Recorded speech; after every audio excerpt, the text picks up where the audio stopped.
The carriage rattled through 6 miles of frozen Derbyshire road before Verity Ashe allowed herself to look out the window and admit that she was frightened. Not of the ice on the lanes, not of the unfamiliar darkness pressing against the glass. She was frightened of the man who had summoned her. She had never met the Duke of Colvane. She had only heard him described, and the descriptions were not encouraging. Cold, brilliant, ruthless in all negotiations. A widower who had buried one wife at 26 and shown no observable grief. A man who managed 3 estates and a parliamentary seat with the mechanical efficiency of someone who had excised all human warmth from his daily operations as a surgeon excises unnecessary tissue. Her employer, Mrs. Brackwood, had pressed the letter of engagement into Verity's hands, with an expression caught between apology and envy. Colvane has asked specifically for a secretary who reads Latin and keeps accounts with precision. You are the only woman I know who qualifies. The position is temporary. 3 months while his permanent secretary recovers from a broken wrist. A pause. Do not become attached. Verity was 23 years old, the daughter of a clergyman who had died owing debts she had spent 4 years quietly repaying. She was not in any danger of becoming attached to anyone. She had long since learned to be useful without being vulnerable. The carriage slowed. Lights materialized through the dark. Not warm, welcoming lights, but the severe illumination of a house that kept its windows lit out of function rather than welcome. Halvane Court appeared through frozen oak branches like something carved directly from the Yorkshire stone. Square. Imposing. Old in the way that suggested it had outlasted several dynasties and expected to outlast several more. A footman opened the carriage door before it had fully stopped. Verity stepped down into cold air sharp enough to sting the lungs, clutching her leather satchel of ledger tools and her single trunk, which contained everything she owned that mattered. Miss Ashe? The voice came from the top step, not from a servant. She looked up. Rafferty Colvane, 5th Duke of Colvane, was younger than she had imagined. 32 at most, though something in his bearing added years that his face had not yet earned. He was tall, dark-haired, with the kind of lean severity that came not from deprivation, but from absolute economy of everything. His face would have been handsome if it had been less thoroughly controlled. His eyes, even at this distance in this light, were an unsettling pale gray. He was watching her with the undisguised assessment of a man who had called for a particular tool and was determining whether it would serve. Your Grace. She curtsied on frozen gravel with as much dignity as the ice permitted. You are earlier than expected. He descended 2 steps, but not all of them, keeping the elevation differential between them intact. Come inside. Hendricks will show you to the library where we will establish terms. Not the housekeeper will show you to your rooms, and we will speak in the morning. No recovery period granted for a 6-hour journey in winter. Verity tucked this observation into the ledger she kept in her mind, alongside all other useful information. The library was warm, at least. A fire burned with controlled generosity, books rising on 3 walls toward a ceiling lost in shadow. The desk at the center was vast and covered with documents organized in a system she did not yet understand. A second, smaller desk had been positioned to the left. Clearly recent addition, its newness visible in the unscuffed legs. Sit. He gestured to the chair behind the smaller desk. Verity sat. She removed her gloves with deliberate calm, produced her own pen and a fresh ledger from her satchel, and waited. He stood at his own desk, watching this with an expression that suggested her calmness had registered as data. You were recommended for precision and discretion. Mrs. Brackwood was uncharacteristically emphatic on both points. I work carefully, and I do not speak of my employer's affairs. You read Latin and Greek, though the Greek is serviceable rather than elegant. Something shifted in his expression. Not warmth, but a sharpening of attention that served similar notice. My secretary Pemberton has been managing the Halvane estate correspondence alongside my parliamentary papers. The parliamentary documents require Latin reading.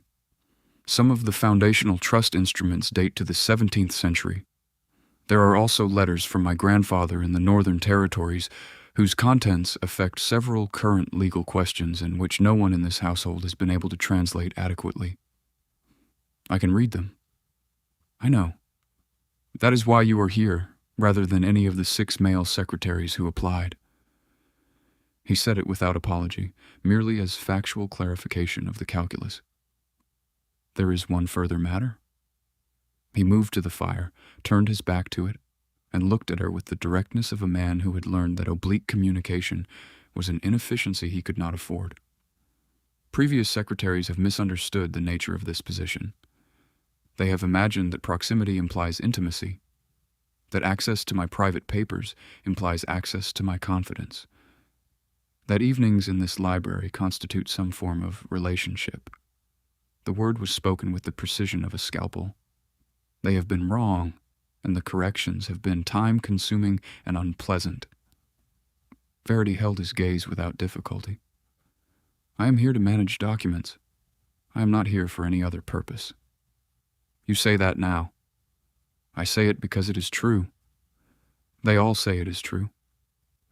His voice carried something that was not quite bitterness and not quite exhaustion, but lived between them. I am telling you this not as a pleasantry, but as a formal condition of employment. I am not unkind, Miss Ashe. I will treat you with complete professional respect. But I cannot and will not provide anything that resembles personal attachment, and I require that you hold to the same standard. Verity thought of the debts she had spent 4 years repaying, of the frozen rooms she had occupied between positions, of her father's gentle, impractical face, and the library of books he had left her as her sole inheritance. She had no particular interest in a man who opened an employment interview with a prohibition against feelings. Understood, she said simply. Good. He returned to his desk with the finality of a chapter closed. The first documents requiring translation are in the 3rd drawer on the left. Begin in the morning. Your rooms are prepared. Breakfast is at 7. I work from 6 until 10 each morning without interruption, from 2 until 5 each afternoon, and from 8 until midnight if Parliament demands it. You will mirror this schedule while you are needed. Yes, Your Grace. One more thing. He paused at the document he had been about to consult, not quite looking at her.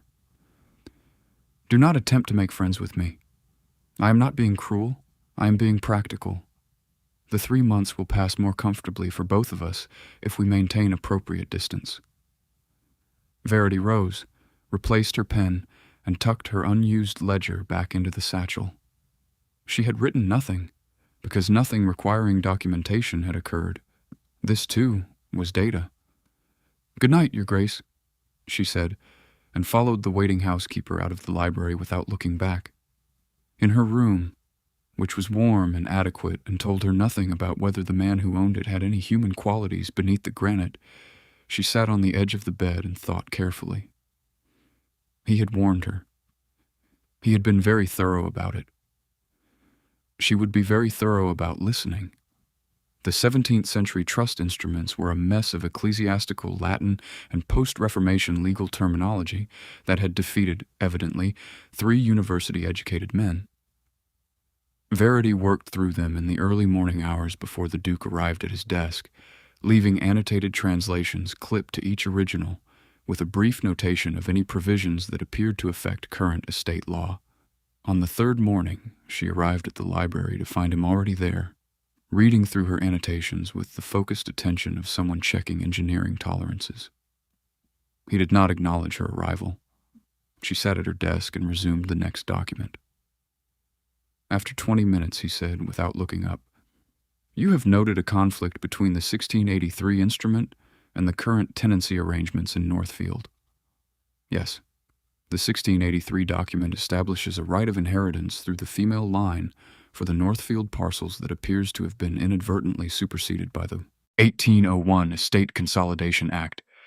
If the Dunmore family were to petition, they might have grounds. Silence. Then, "How long have you known this?" "Since yesterday evening. I was not certain whether to raise it directly or document it in the summary." "You should raise it directly, always." He looked at her for the first time that morning. "Have you studied law?" "My father was a clergyman who read everything. His library had no categories." Something crossed his face.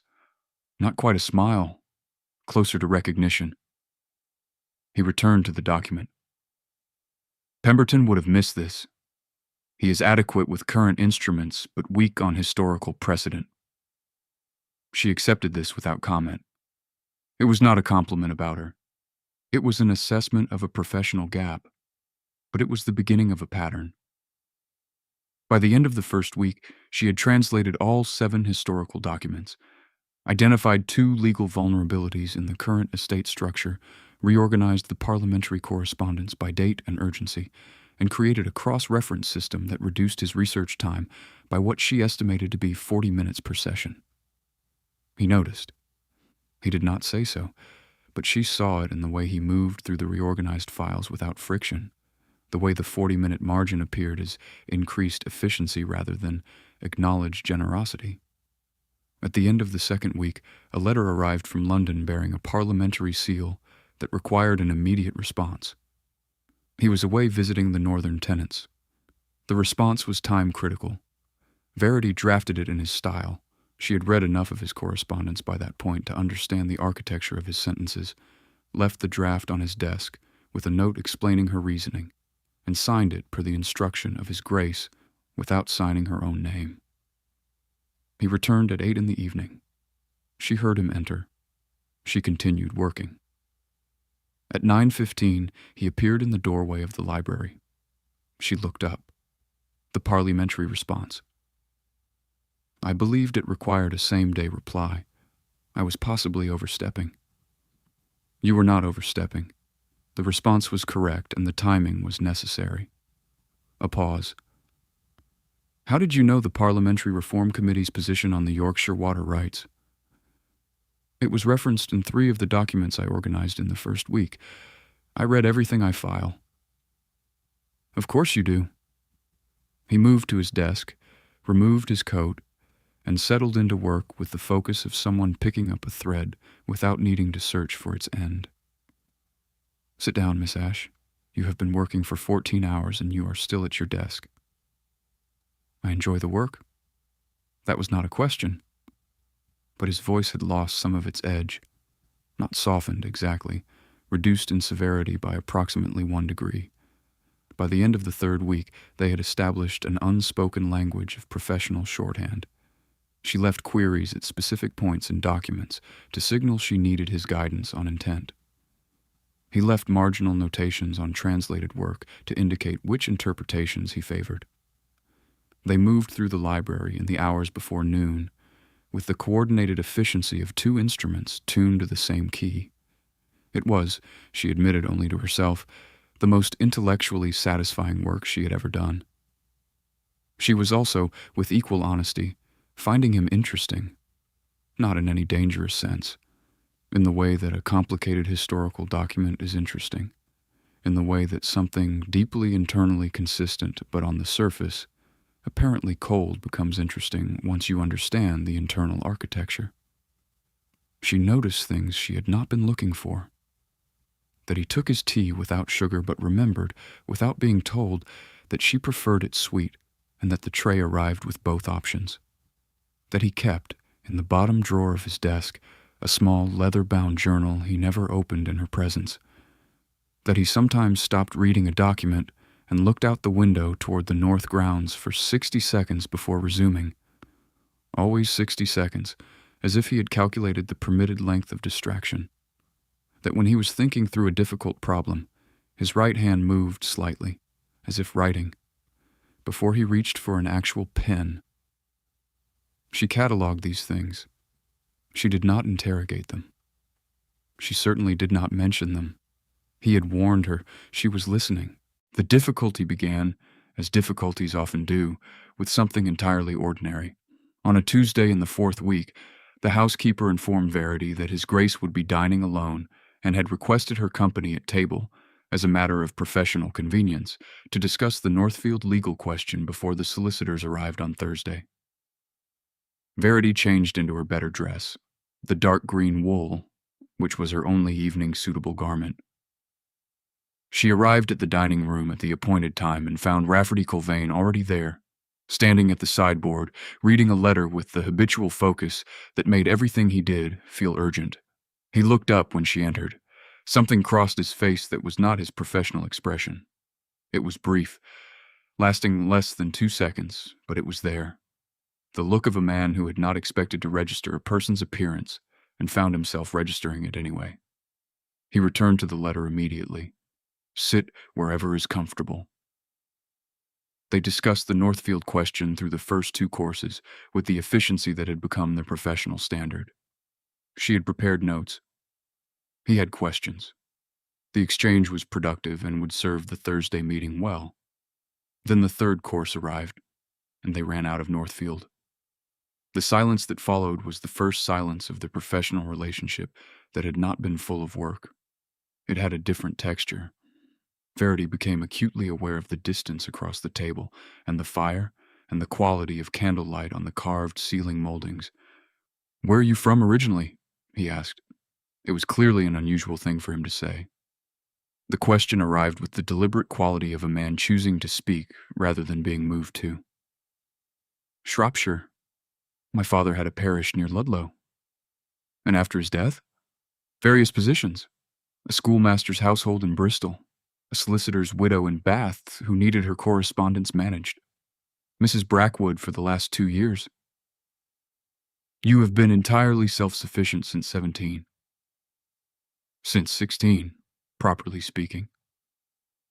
He looked at her with an attention that was different from his professional attention.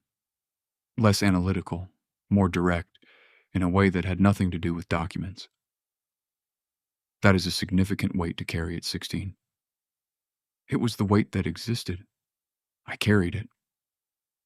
She said it without self-pity, simply as accounting. Something in him appeared to recognize this approach to difficulty as a familiar one. "Yes," he said quietly.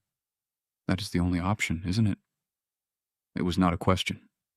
It was acknowledgement of something shared. She should have redirected to the Northfield legal question. She instead said, "Your wife died 6 years ago." It was a violation of every professional standard she had set herself. She recognized it the moment the sentence ended. He did not react with coldness. He did not close down. He looked at his wineglass and said very carefully, "She did.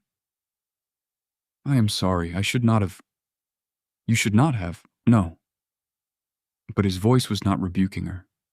It was thoughtful, as if he were deciding how much to say and finding it unexpectedly complicated. "Cecily was ill before we married. I knew she was ill. The physicians believe she had 5 years. She had 3. A pause. I have not spoken of her to anyone since the funeral." Verity sat very still. "I am not certain why I'm speaking of her now." He looked up from the wineglass and found her watching him with the steady, non-intrusive attention that she gave to difficult documents. Something in his expression shifted. He recognized, she thought, that she was receiving what he said without shaping it. "She was gentle," he continued. "Genuinely gentle, not performed gentleness. The estate was very quiet after." "It is still quiet," Verity said before she could stop herself. His mouth moved, definitely not a smile, but containing the structural elements of one. "It is still quiet," he agreed. They sat with that for a moment. Then he said, in a voice that had recovered its professional distance with visible effort, "The Northfield solicitors arrive at 10 on Thursday. I will need your translations in bound form by Wednesday evening." "They will be ready." They finished dinner with professional conversation. When she rose to leave, he stood as well, which he had not. Done in the library, an instinct from another social register than the one they had been operating in. She walked back to her room through the dark hall and told herself, firmly and with complete sincerity, that nothing had happened. A professional dinner. A momentary departure into personal territory, quickly corrected. It meant nothing. She believed herself completely. It was the 6th week when the storm came, and with it, the night that Verity would later identify as the point at which everything became irrevocable. The snow had been building since afternoon. By 8 in the evening, it was serious. By 10, it had become the kind of northern winter event that put roads out for 3 days and made the estate feel like the last warm place on earth. The wind had developed a voice that found every gap in the old stone walls and announced itself through them. Verity was in the library, finalizing the last of the parliamentary correspondence before the London courier's delayed arrival. Rafferty was at his desk working through the newly arrived estate accounts. At 10:30, the fire began to fail. The coal scuttle was empty. "I will get it," Verity said, and moved toward the door to ring for the footman. "Don't bother him. I know where it is kept." He rose and went himself, with the entirely unducal practicality she had, by now understood, was a feature of his private self. While he was gone, the wind struck something structural with sufficient force to rattle every window in the library simultaneously. A ceiling lamp swayed. A tower of documents on the corner of her desk shifted and fell, scattering 14 weeks of correspondence across the floor. When he returned with the coal to find her on her knees gathering pages in the half-light, he set the scuttle down without comment and knelt beside her on the floor and began collecting documents with the same systematic attention he gave to everything. They were close, on the floor, in the firelit dimness. She was acutely aware of his hands moving near hers, sorting pages with unconscious competence. His shoulder was less than a foot from her own. "Parliamentary file," she said quietly, handing him a page. "I know. 13th of November. He placed it correctly without looking. He had the whole system in his head because he had watched her build it. The thought arrived with a warmth she did not examine. When the last page was recovered, they stayed on the floor for 3 seconds longer than was necessary, not quite looking at each other. Then he said, "You should go to bed, Miss Ashe. The courier will not come in this weather. The correspondence can wait." "I am not tired." He looked at her directly then, and she looked back, and the thing that passed between them was brief and entirely without language, and she could not have named what it was except that it was real. He stood first. He offered his hand to help her rise. She took it. He held it for 1 second longer than assistance required. Then he released it and moved to the fire to add coal with precise, deliberate movements, his back to her. "I told you," he said. His voice was quiet. "When you arrived, I told you. I know. I meant it. I know. Then you understand that this—" He stopped. "Nothing has happened," she said. She said it carefully, addressing both of them equally. "No." He did not turn around. "Nothing has happened." She picked up her satchel. "Good night, Your Grace." "Good night, Miss Ashe." She walked out of the library and down the dark hall, and she was honest enough, alone in the dark, to acknowledge that she was in very serious trouble of a kind she had never anticipated and had no framework for managing. The 7th week brought the letter. She found it on a Tuesday morning when she arrived before him, tucked among parliamentary correspondence from London.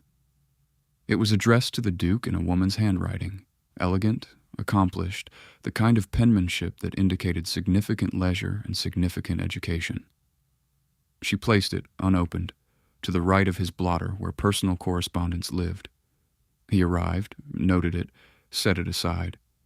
He did not open it in her presence.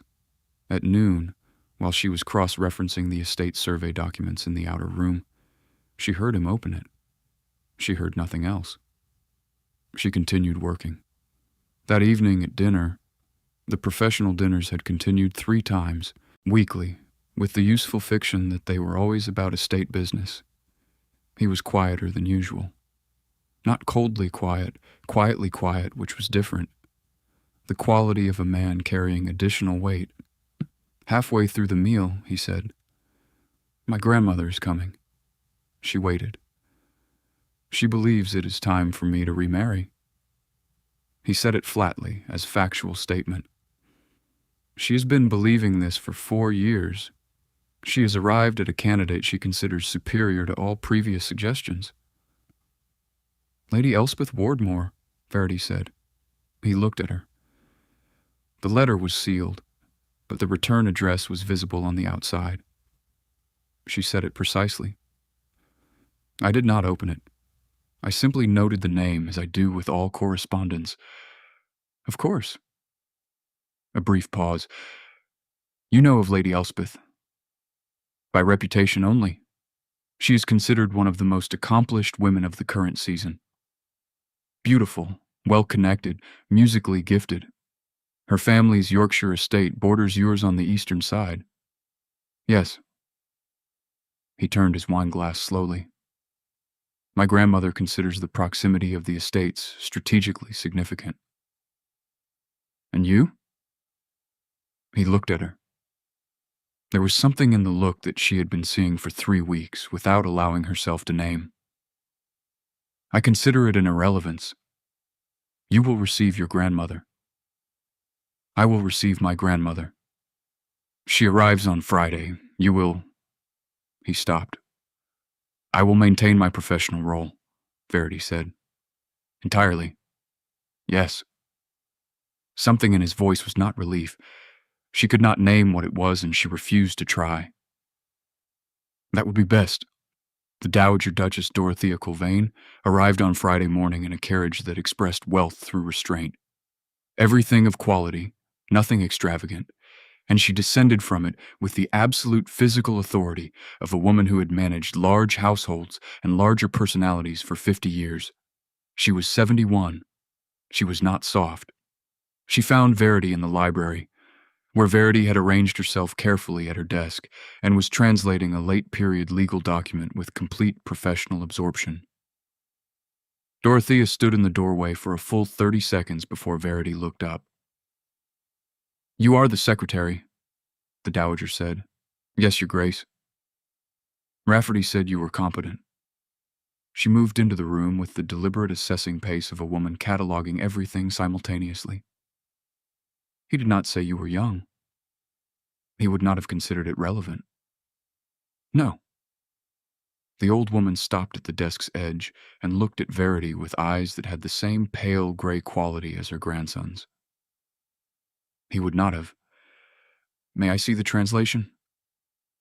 Verity turned the document. Dorothea read both the original and the translation with focused attention. She said nothing for a moment. Then, "Your Greek annotation here, the dative plural." I debated the translation.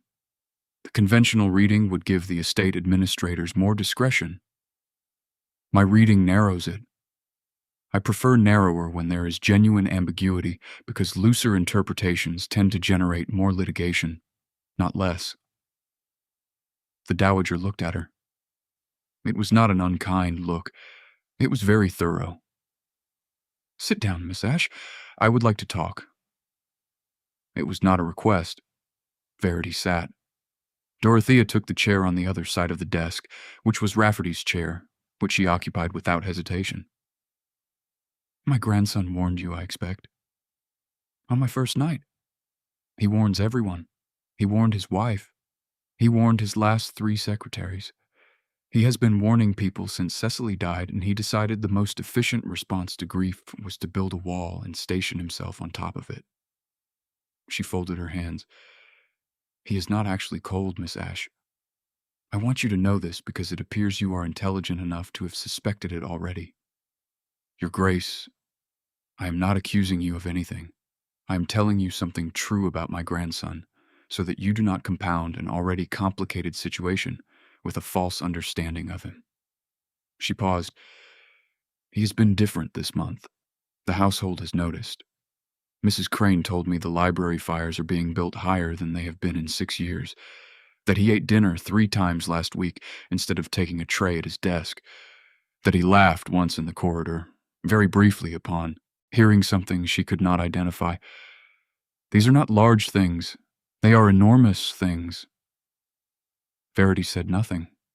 There was nothing she could honestly say. Lady Elspeth Wardmore is a pleasant young woman, Dorothea continued. She would be a competent duchess. She would manage the estate requirements and provide the alliance structure and give him heirs who would perpetuate the family name. She looked at Verity with direct, quiet precision.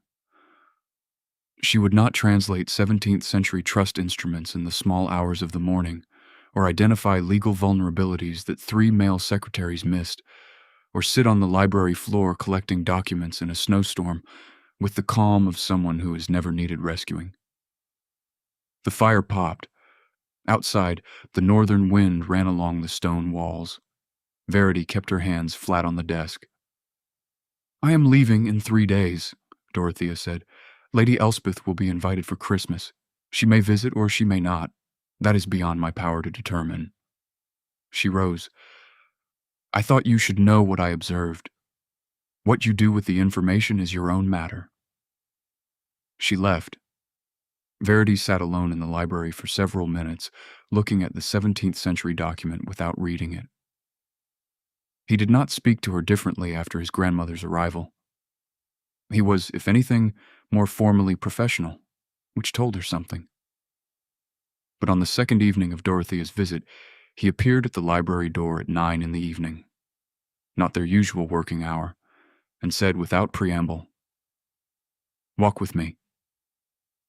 It was cold. The grounds were frozen. He brought her coat from the hook by the door and held it, which was also not usual. They walked the south path, which was gravel and bordered by dormant rose hedges in the darkness. Their breath made brief ghosts in the cold air. The house behind them was warm and lit. "My grandmother believes I have made a significant error," he said finally. "In regard to what?" "In regard to the wall." He said it with a strange, careful quality, as if testing the word's stability. "She believes I have spent 6 years constructing something I believed was protection, and which she characterizes differently." "How does she characterize it?" "As a tomb I moved into while still breathing." He walked 3 more paces. "She is not wrong. She is frequently not wrong, which is one of the more inconvenient things about her." The rose hedges were bare. Verity could see, in the darkness, how they would look in bloom, ordered, disciplined, exuberant, under control. She did not say this. "I told you on your first evening," he said, "not to fall in love with this position or with me. I told you it was a professional warning." "It was a professional warning. I did not warn myself." His voice did something on the last word that she had never heard in 8 weeks of daily proximity. It cracked, just slightly, at its edge. "I did not think I required warning. I have been managing adequate distance from every human being for 6 years without particular difficulty, and I did not anticipate—" He stopped. "You." Verity stopped walking. He stopped 2 paces ahead and turned to face her. He looked, in the darkness, like a man who had been holding something extremely heavy for 6 years and had just become aware of the precise weight of it. "I'm not asking you anything," he said. "I want to be clear about that. You are in my employ. You have 3 weeks remaining on your contract. You have been entirely professional, and I am not making a proposal or a declaration." "Then what are you doing?" she asked quietly. The question was gentle. It was not challenging. It was the question she would ask of a complicated historical document when she needed to understand its purpose before she could properly translate it. He looked at her for a long moment. "I think," he said, with the difficulty of a man unused to naming what he cannot quantify, I am telling you that I was not, it turns out, as warned as I believed I was, and that whatever I told you on your first evening, I did not fully apply it to myself, and that I find this—" He stopped again. "Inconvenient?" she offered. Something broke in his expression. Not catastrophically, like ice at the edge of a frozen river when the water beneath has been running warmer than the surface revealed. "Terrifying," he said. They stood in the cold between the bare rose hedges and the light from the house, and she looked at him, this man who had built himself a fortress of professional distance and occupied it with such self-discipline that he had genuinely believed it impenetrable, and felt something in her own chest answer the honesty of what he had just said. "I told you I was not here to become attached," she said. "I know." "I meant it when I said it." "I know that too." She looked at the ground for a moment, then back at him. "I am not going to say anything reckless tonight. You should know that." "No?" There was something in his voice that was almost grateful. "I did not expect you to." "But I would like," she said carefully, "to finish the translation of the 1703 instrument before I go. The one about the northern boundary. It is more important than the Northfield question, and I think you know it." He held her gaze. 3 weeks is not very long." "No." He turned back toward the house, and she walked beside him. Their arms brushed once. Neither of them moved away. Lady Elspeth Wardmore came and went. 2 weeks before Christmas, a pleasant visit of 3 days that was by all observable measures entirely cordial. She was indeed beautiful and accomplished and geographically proximate. She played the pianoforte one evening after dinner while Rafferty sat in the chair nearest the fire with the expression of a man attending to something with half his attention. Verity dined with them once, as professional courtesy required for a working evening. She watched Lady Elspeth with the same careful attention she gave to all complex documents, and found her guileless, genuinely warm, and completely wrong for the room she was in. Not wrong in any deficient sense. Wrong the way a perfectly fine key is wrong for a lock it was not cut to fit. She did not say this to anyone. After Lady Elspeth departed, he came to the library at an unusual hour, mid-morning, when she was deep in the final document, the 1703 Northern Boundary Instrument that she had promised to finish. He stood at the window. She continued working. After 10 minutes, he said, "My grandmother asked me a question before she left." Verity waited. "She asked whether I was going to let you leave at the end of 3 months." He paused. "I told her I had no grounds on which to retain you once Pemberton had recovered. She said, 'Rafferty, I was not asking about professional grounds.'" The pen in Verity's hand continued moving. She was translating the boundary description, which was meticulous and specific and would require another hour of careful work. "I did not answer her," he said. "What would the honest answer have been?" She kept her eyes on the document. A long silence. The kind that held everything he had been carrying for 8 weeks, compressed and precise, all its weight gathered at the surface. "That I have spent 6 years telling people not to get too close and 9 weeks entirely failing to apply that principle to myself." He turned from the window. "That I am, evidently, in some difficulty." She set down her pen. She looked at him across the library, this man who had built walls and announced their existence like warning signs and been completely ambushed by his own insufficiently guarded perimeter. "You managed the warning on my side very thoroughly," she said. "I did." "You forgot to warn yourself because you thought you did not need it." "I did." She stood up from the desk. She walked toward him, not quickly, in the measured way she did everything that mattered. "I have been thinking," she said, "about what 3 months constitutes. Whether it is enough time to know something." "Know what?" She stopped at a sensible distance. "Whether 2 people who can work together in the same room for 8 weeks without diminishing each other are likely to be capable of something more permanent." He was very still. That is a careful way to phrase it. I am a careful person. You are. His voice had lost all its professional distance. It was quiet and real and slightly unsteady. You are the most carefully competent person I have encountered in my life, and I find that I have... He stopped. Say it properly, she said.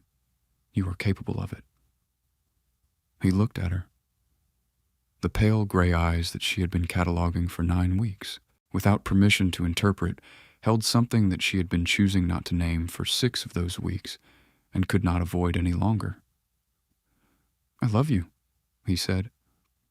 It emerged with the quality of something that had been under pressure for a long time and had finally found the structural opening.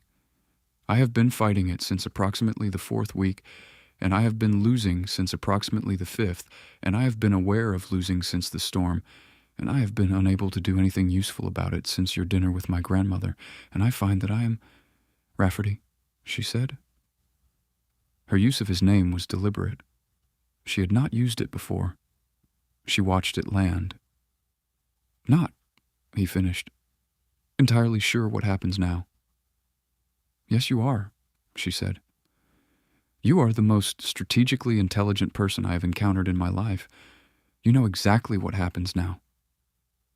He looked at her for 1 more second. Then he closed the remaining distance and kissed her, carefully, with the precise and devoted attention that he brought to everything that actually mattered to him. Pemberton's wrist healed on the Tuesday before Christmas. His return had been confirmed for the 2nd of January. The 3 months were ending. Rafferty sat at his desk on the evening of the 22nd of December with a blank sheet of paper before him and the knowledge that he was about to either construct the letter of his life or conduct the worst failure of strategic thinking in his adult experience. Verity was at her smaller desk, translating what she had declared to be the last document. A beautiful irony, since she had said the same thing 3 times over the preceding weeks and found 3 more each time. She was bent over it with her pen, her dark head tilted at the angle he had memorized somewhere in the 5th week without intending to. He had said nothing to her about the letter he was composing. He had not told her what Pemberton's recovery meant for the formal structure of her employment. He had told himself repeatedly, in the weeks since the walk in the garden, that he was a duke and she was his secretary, and that 12 weeks of professional proximity, and 1 conversation in cold weather, and whatever the library fire had witnessed since, did not constitute a sufficient basis for the action he was considering. He had told himself this and continued not believing it. He wrote, "My dear Miss Ashe." He stopped, picked up the pen again. Verity. Better. He wrote, "Pemberton returns on January 2nd. Your position as temporary secretary concludes at that date. I am aware that you have other offers pending through Mrs. Brackwood. I am aware that you have a professional reputation of sufficient quality to have your choice of several superior positions. I am aware that Halvane is a remote and somewhat severe estate in the north of England, and that I am a man who has spent 6 years constructing an entirely inadequate simulation of self-sufficiency, which you have comprehensively dismantled without, I suspect, fully intending to." He paused. "Read it back." Continued. "I am not, as you have observed, comfortable with stating things obliquely. I will therefore state this directly. I do not want you to leave. Not as my secretary. Pemberton is adequate, as we have established. But as my partner, in the full and permanent sense of the word. I understand this is abrupt. I understand the conventions of such proposals. I am not capable of following the conventional path on this question, because there is nothing conventional about how this is developed, and to pretend otherwise would be dishonest, which is the one professional standard I have maintained consistently throughout. You warned me on your first evening that you were not here for any purpose other than professional. You meant it. I believed you. I then failed to apply any equivalent warning to myself, which is an error in strategic planning I intend to acknowledge without qualification. If your answer is no, I will respect it completely and ensure your departure is managed with every professional courtesy. Your references will be the strongest I have ever written. Your position in the field will be undiminished. If your answer is yes, I would like to begin learning how to be less like a fortress. Yours, if you will have it, R. He folded it. He held it for a moment. Then he carried it across the library and set it at the corner of her desk. She looked at it, then at him. He returned to his own desk and sat down and looked at the estate accounts that required attention and understood nothing that was in them. He heard her unfold it. He heard the silence while she read. He heard her fold it again. Then she said, "Rafferty." He looked up. She was holding the letter with both hands. Her expression was the one she wore when a document had yielded something important, a quality of quiet, certain recognition. "Yes," she said. It was single and precise and contained nothing extraneous, which was entirely consistent with how she did everything that mattered. "Yes." He stood. He crossed the library. She was standing by her desk, holding the letter, and looking at him with the steady, open attention she had been giving him since her first evening, which he had spent 8 weeks pretending to understand as professional, and 3 weeks not understanding at all. He took her hands. The letter was between their palms. "I should tell you," he said, "that I am aware I am not an easy man." "I know. The estate is remote. The winters are considerable." "I have noticed. I warned you," he said quietly. "The first evening. I was very thorough." "You were," she agreed, "but you forgot to warn yourself." "Yes." The word contained an admission that reached back 6 years and forward into something he had not yet mapped. "I forgot entirely to warn myself." Outside, the northern winter pressed against the stone walls of Halvane Court. Inside the library, the fire burned with the generous height it had maintained since September, warming a room that had been cold for 6 years and had been steadily, incrementally, irrevocably learning to hold warmth again. He had warned her not to fall in love with him. He had not warned himself. And the distance between those two facts was exactly the length of one life beginning again.